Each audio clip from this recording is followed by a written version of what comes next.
Yo, what is up, my YouTube family? It's your boy Arrahaffv, the only the 7-letter king, whatever you want to call me. Until you're back watching Arrahaffv, you already know what it is. And today we are back with Stats and Facts Versus. Now, if this is your first time here, let me quickly explain the rules of said series.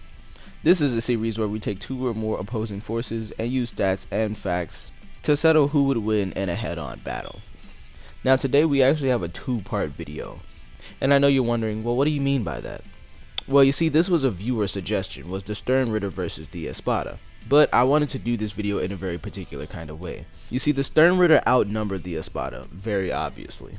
And so I feel like it'd be kinda not fair to rank every single existing Sternritter versus the Espada. So what I've chosen to do is do the Espada versus the Royal Guard, and then do the Espada versus the regular Sternritter themselves. I feel like this setup is a lot better for this kind of video, personally. Now, I do want to go ahead and get out the way that the character Askin was originally just a Sternritter until he was promoted by Yhwach to be a part of the Royal Guard. So if you want me to bring up Askin in the Sternritter video, just let me know in the comment section down below. I probably won't, because we're going to be discussing him in this video. But if by any reason y'all want to see that, or if I guess the Sternritter just need the help, which let's be honest, they probably won't, then I guess I could put Askin in the Sternritter video as well. But as of now, we are just going to do the Royal Guard of Yhwach himself. And as you can imagine, this fight is very much so not close. Now, I do scale the Espada in pretty good detail in my Ichigo vs Uryu video, so if you want more solid, like just straight up number scaling and just basic math, 10 times multipliers and square kilometers, just go ahead and check out that video over there. But this will basically be a brief overview of basically everything I said in that video and the Espada that I did not discuss. So starting with the Espada, let's start with Yami, one of the most, if not the most controversial Espada there is. Now you see, Yami's power works in a way where he stores power by eating and sleeping. And when this power is at its max and he releases, he becomes the Espada number 0, becoming the Espada with the most Ryatsu. Now I don't know what actually happens if he releases without having full power. And what I mean by that is when he releases when he's full on power, full on sleep, full on eating, all that good stuff, he becomes Espada number 0. But what if he's not full on power and he still uses his release? Is he still just Espada number 10, just more powerful? Or does he still become Espada number 0, just less powerful?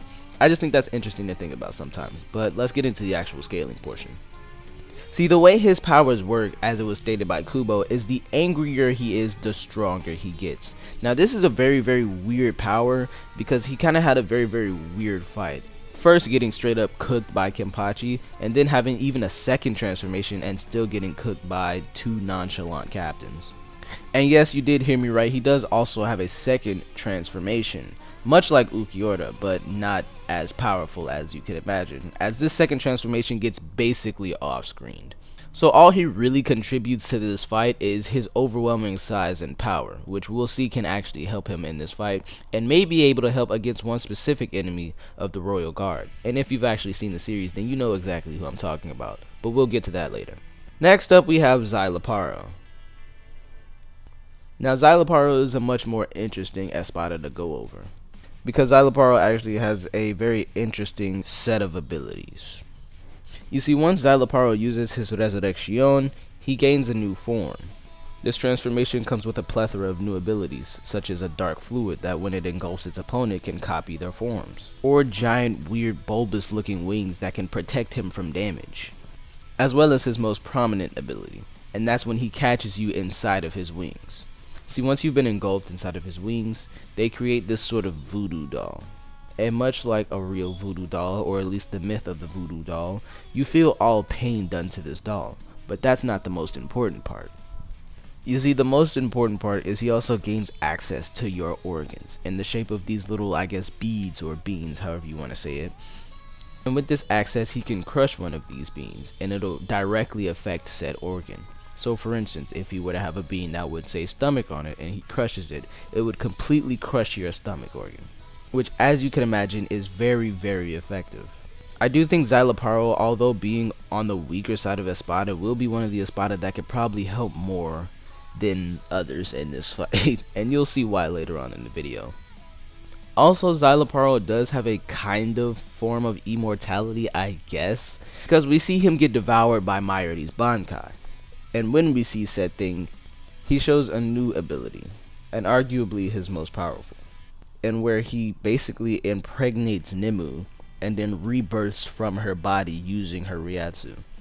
Now, we don't actually know how practical this is, or like how it took place directly, and if this is something he could just straight up use in something like a one-on-one fight, which I highly doubt. But for the sake of the doubt, we're gonna give it to him and say this is a kind of almost effective form of immortality.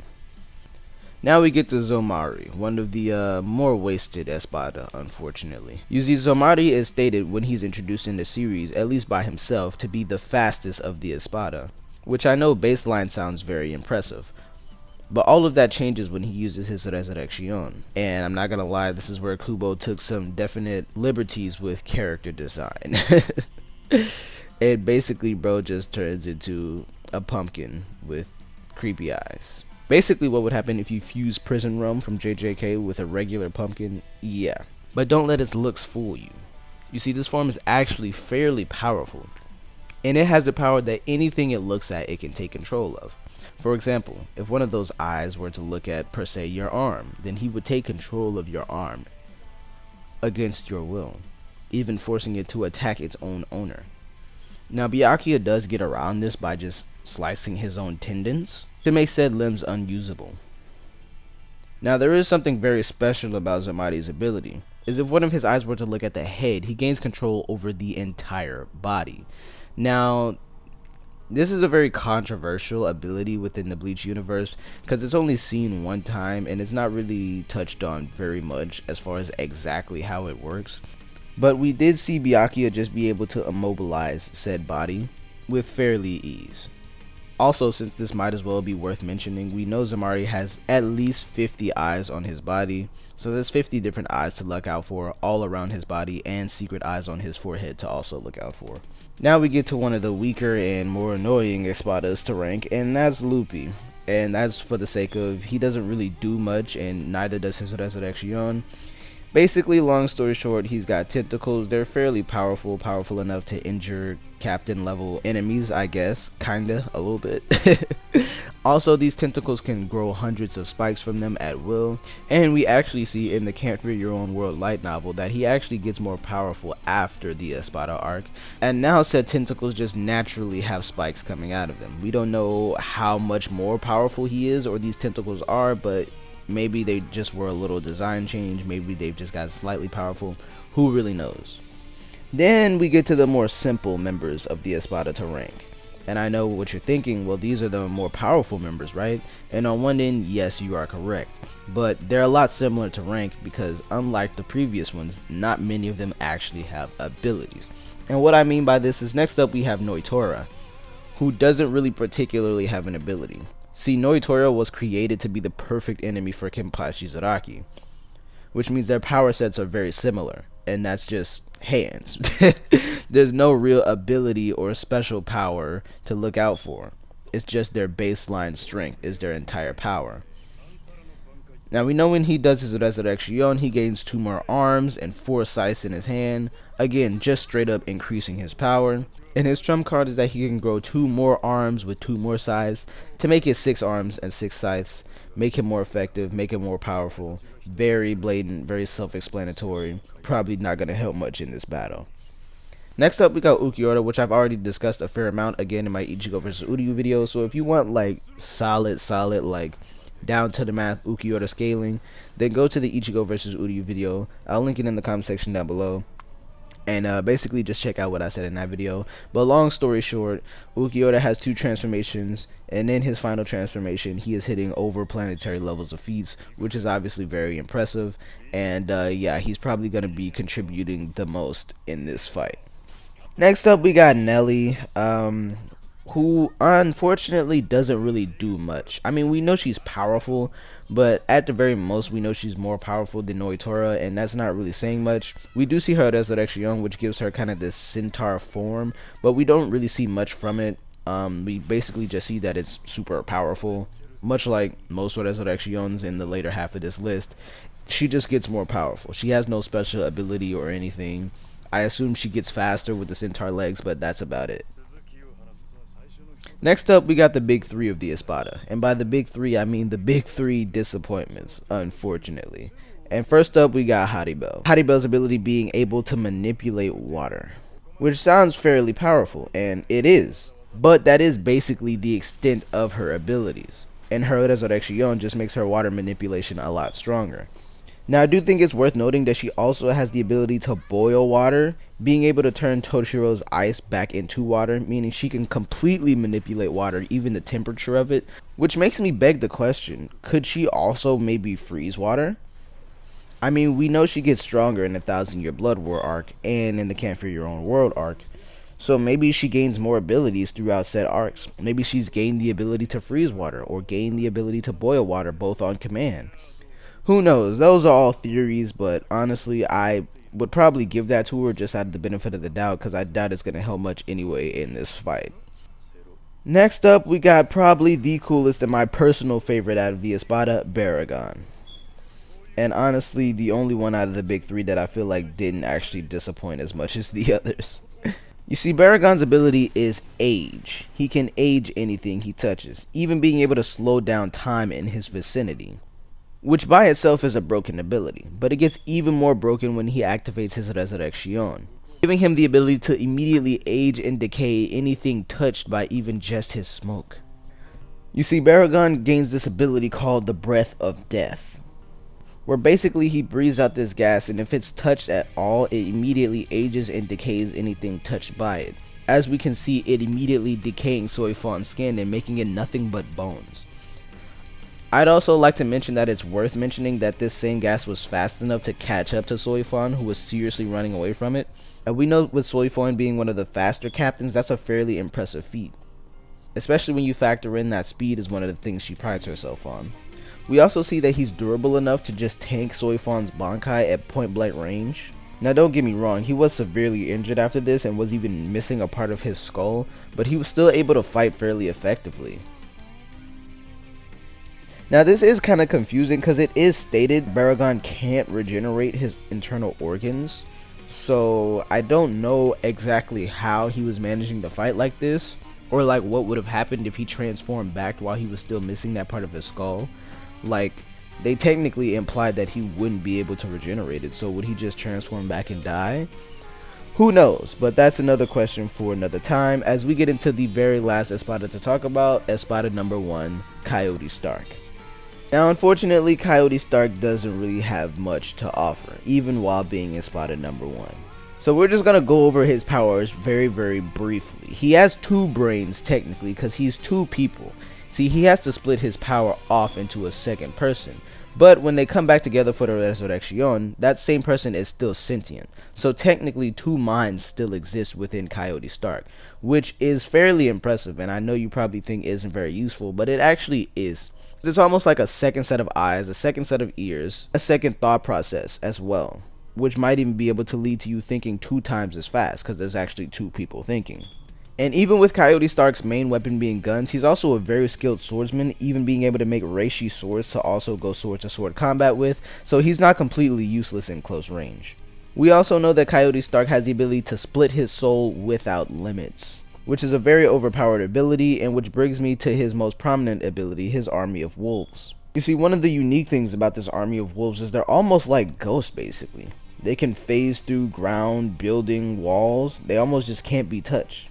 They only can be touched when they allow themselves to be. Not to mention each one of these wolves has almost about the power of a Sero. So they're basically kamikaze ghosts from Dragon Ball. They get close to you and you can't really stop them from getting close to you, and then they explode with the power of a Sero to wrap up the battle. That is about the extent of Coyote Stark's powers, but still fairly impressive. And now we get to the unfair part of his scaling, and that's the overpowered Royal Guard. I'm going to try to get through this as fast as possible because I don't want this video to end up being too long. So let's go ahead and start the cook show.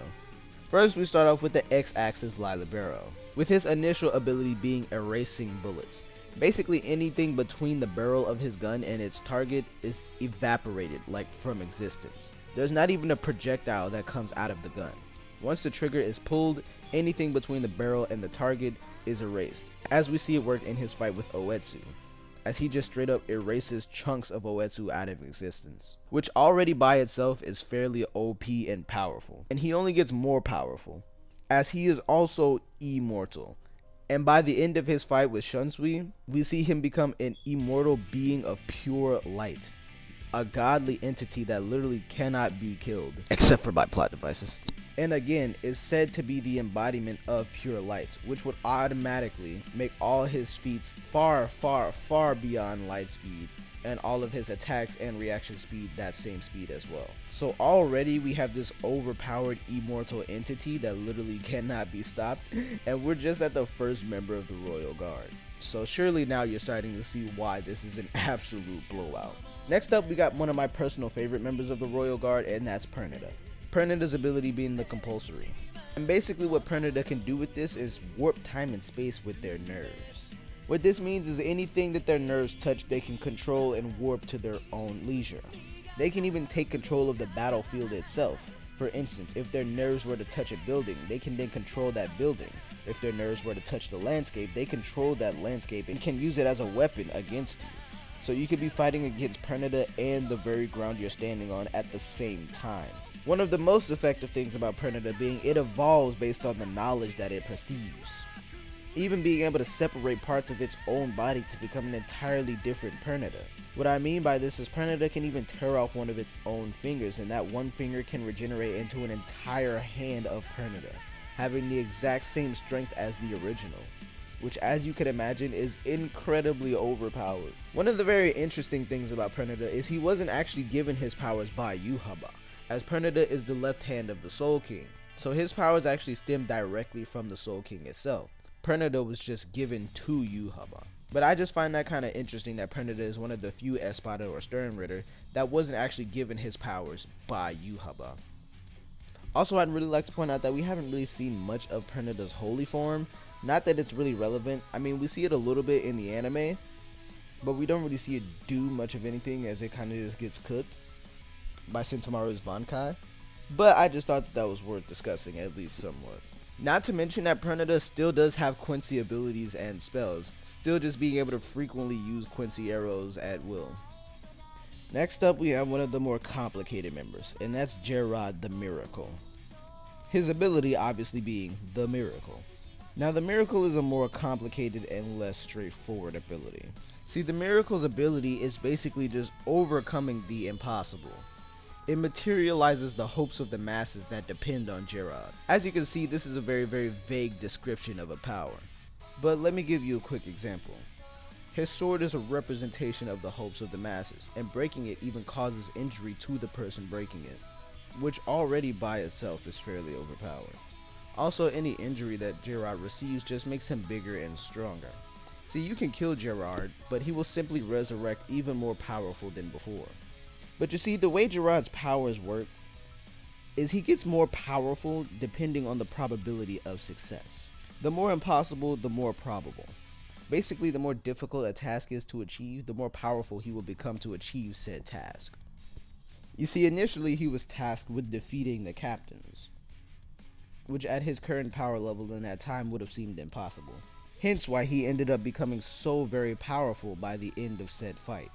Basically, his power is literally to make the impossible possible, which as you can imagine is incredibly overpowered.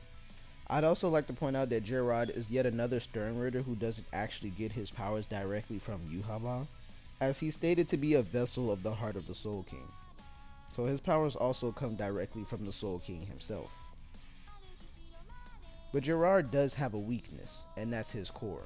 You see, in the Club Outside interview, Kubo confirmed himself in his own words that his core is actually a physical object that can be broken. And if you were to break said core, then Gerard would cease to exist. So although he is technically immortal, there is a way, a weak point, a core that you can hit or destroy or cut or slice that would defeat him. Not that I think that's going to help the Espada very much in this fight anyway, but regardless. We then have Askin, whose ability is the death dealing. Now, one thing about Askin that he even acknowledges himself as a character is he doesn't even really fit with the big leads of the Royal Guard. He knows his own abilities, and he knows that his abilities aren't nearly as powerful as his counterparts, which leads to him being a more level-headed, cool, calm, and collected, and humble Espada. Sorry, I meant Sternritter. He realizes that he actually has to put more thought into his powers and techniques in his fights, which leads to him being more clever. He's also very self-aware, which helps him a lot in battle. He can tell which fights he can take and which fights he can't. And he doesn't engage in a battle that he doesn't think he can win.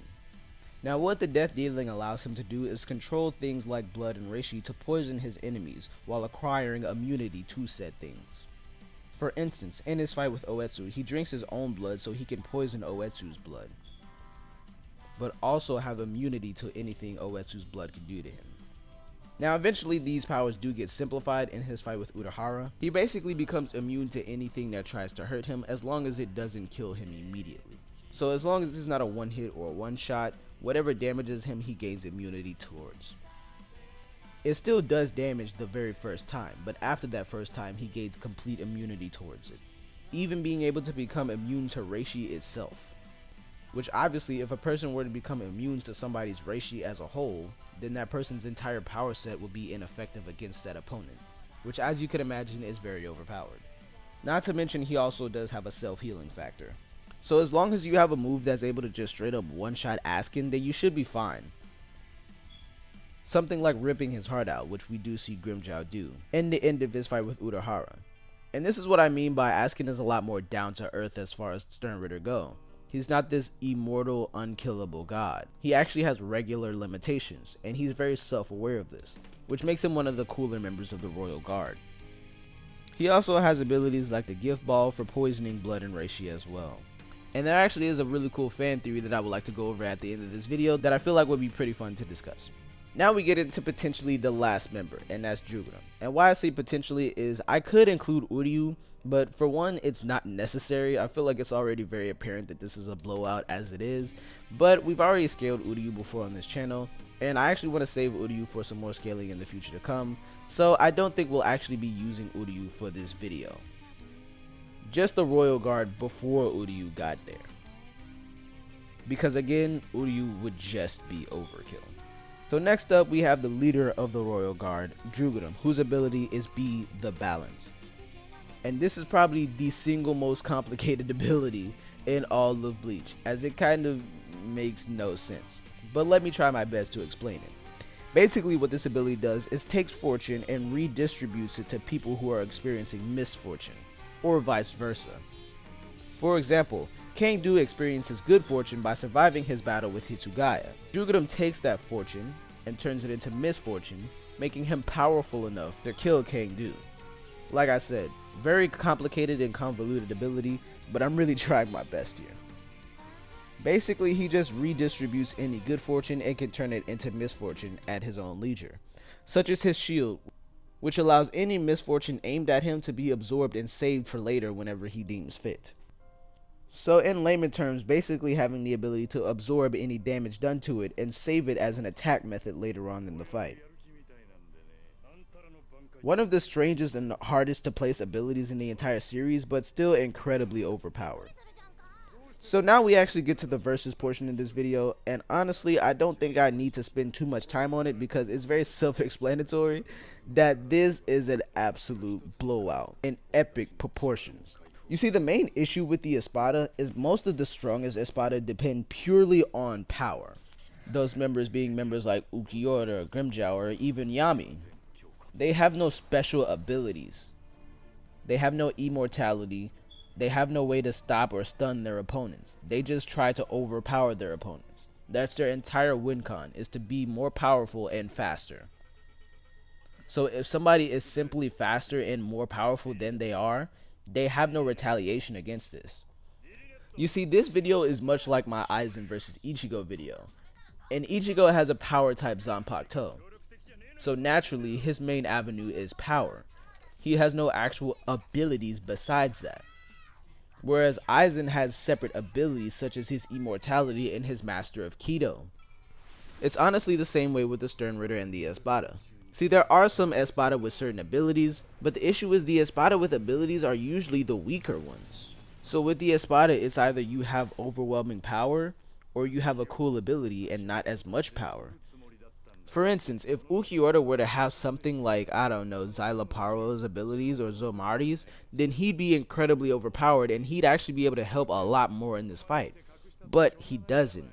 You see, Xyloparo and Zomari could be really good helps in this fight, really good supports and assists. But at the end of the day, they're just not as blatantly powerful as somebody like Grimmjow or Ukiota or Yami, which means they would have to be exactly that, and that's supports. Zomari's ability to take control over whatever he sees is very effective, but we see that it's easily overpowered in his fight with Byakuya if there's just more things than his 50 eyes can see, and we know that Quincy have the ability to do that, as we've seen things like Licht Reagan in the series, being able to shoot hundreds, thousands, maybe even millions of arrows all at once. Not to mention, Predator basically has that same ability, but a lot more broken and overpowered. And one of the biggest issues that the Espada have is 90% of the entire Royal Guard are all immortal, meaning you literally can't kill them. Especially members like Lily Barrow, who is just straight up immortal, and if you don't have a plot device, you cannot kill him. And unfortunately, the Espada do not have said plot device. They have no way of killing these Espada. Even if you were to bring up Gerard's weakness, his core, there's not really much to say that they would be strong enough to even destroy said core. I mean, we see that Kenpachi cuts Gerard in half, but when we see that there's the core in the middle. So that would in turn imply that Kenpachi was not strong enough to cut the core in half, only the body itself. And so if Kenpachi at this point in the series wasn't even strong enough to destroy the core, then I highly doubt Espada in their point in the series are nearly as strong. Listen, they might have planetary level feats and abilities beyond light speeds, but the Stern Ritter just trumped them in every single way possible. Their abilities are just too much to overcome. I mean, think about it. Imagine having Predator, Gerard, Jugurtham, and Askin all attacking you at the same time, all with different abilities and different ways to use them. It's just not going to be fun for them. You see, the Espada do overwhelm the Royal Guard in numbers, but that doesn't even really help them. The Royal Guard is just so overpowering that they just stand no chance. Like I said, you know it's bad when the weakest members of the Espada are the ones that can actually do the most damage. Members like Xyloparo and Zomari are probably going to be the most help in these fights, because they actually have separate abilities apart from being powerful. Xyloparo's ability to crush muscles, and Zomari's ability to take control over whatever his eyes set sight on. But again, this just isn't enough. I mean, there's nothing to say that Xyloparo would be fast enough or powerful enough to even catch even one of the Royal Guard Stern Ritters in his wings. And even if he were, there's just 3 other enemies he still has to worry about. There's just no other way out of this for him. Also, we know that all of the Royal Guard have a healing factor, with some of them straight up being immortal, so even just crushing a few muscles won't be enough. And we know that once Xyloparo crushes said muscles, they're gone, like for good. Which means if those muscles regenerate, the beans with the muscle's name on them do not regenerate. So if he crushes your Achilles tendon and you regenerate your Achilles tendon, he can no longer crush that tendon. So he's basically immobilized through this entire fight. I truly cannot believe I'm saying this, but the person that's probably going to be the most help in this fight is Zomari. He's the only one with an actual solid ability besides just being powerful. But even he just gets absolutely cooked, demolished, flipped on his head, and fried in this fight. It's literally not even close. Maybe the Espada will have more luck in my Espada versus the regular Stern Ritter video, but in this video, that is not the case. According to the stats and according to the facts, the Stern Ritter take this fight, and your victor are the Royal Guard. Again, maybe in my future video where I just do the Espada versus the regular Stern Ritter, they'll have more of a chance, but this fight is just not even close to being fair. It's an absolute blowout of epic proportions. Honestly, the Royal Guard could probably just snap the Espada out of existence. And you do even have certain Espada getting more powerful as the series continues, like Grimmjow, Haribel, and even Nell, still continuing as the series progresses because they're still alive, so they're still getting more powerful. But even with their current power boost in things like Can't Fear Your Own World, it's still not nearly enough. Now, there is a quick fan theory that I would like to discuss that I thought to myself, and I thought, hey, this would be pretty cool to discuss in a video, so here we are. And that theory is, what if Askin actually joined the Espada against the Royal Guard? Now, as crazy as this sounds, give me a second to explain. I know you're probably wondering, well, why would Askin ever do this? Well, when you look at Askin's character as a whole, it's actually not a very out there assumption. You see, Askin himself says in his fight against Urahara that he doesn't follow Yhwach because he agrees with his ideals necessarily. You see, Askin is just interested in what Yhwach can do with the world.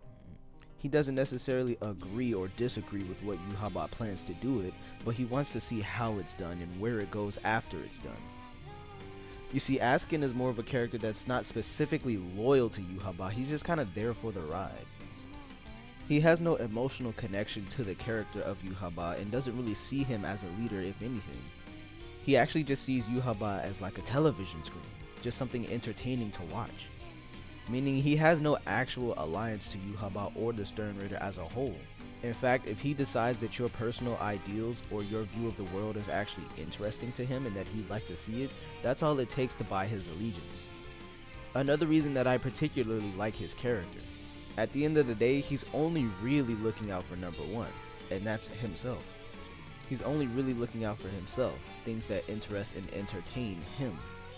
So this fan theory would basically be if Askin met Aizen, which is actually a pretty fun fan theory because it's already known to be a huge meme within the Bleach universe, because Askin is basically just like Aizen V2. But anyway, the theory itself, what if Askin were to meet up with Aizen, and then Aizen were to discuss his plan with Askin? And instead of trying to fight Aizen, Askin actually becomes interested with Aizen's ideals. He actually becomes interested in seeing Aizen enter the Royal Palace and fight Squad Zero to see whether he'll win or he'll lose. And if he wins or loses, what's his next move? Where does the world go from there? Can he become the new Soul King? Can he kill the Soul King? There's so many options. And I think this could interest somebody like Askin, to the point of maybe even betraying his former affiliates and joining the Team Espada. Now obviously this little fan theory doesn't really change much, as although Askin is a very powerful character, the Espada are just so far behind that just one extra super powerful character can't really save them in this situation. I also did mention earlier in this video that Askin is kind of the weakest or bottom of the barrel as far as the Stern Raider go, so it's not really going to help them too much, but again, I just feel like it's a fun little fan theory to, discuss with yourself. Obviously, we went over Askin's abilities, being able to use your own blood Arashi as a poison to yourself, even being able to create a dome where he can overload the blood in your body to make it poisonous to you, which is actually really overpowered when you consider the fact that the only way to stop this is to constantly open up wounds on your body for blood to flow through. And even while doing this, he can still pump more blood faster than you can extract it.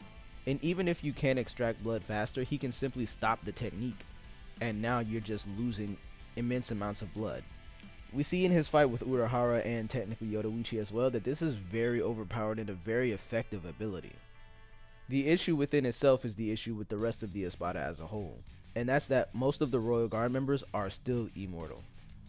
Now I will say this would be a really good stalling tactic, because even for somebody that is immortal, it's still incredibly difficult to move effectively with that amount of blood pumping through your body, and still would probably be able to stun even a godlike entity, somebody like Gerard, for instance.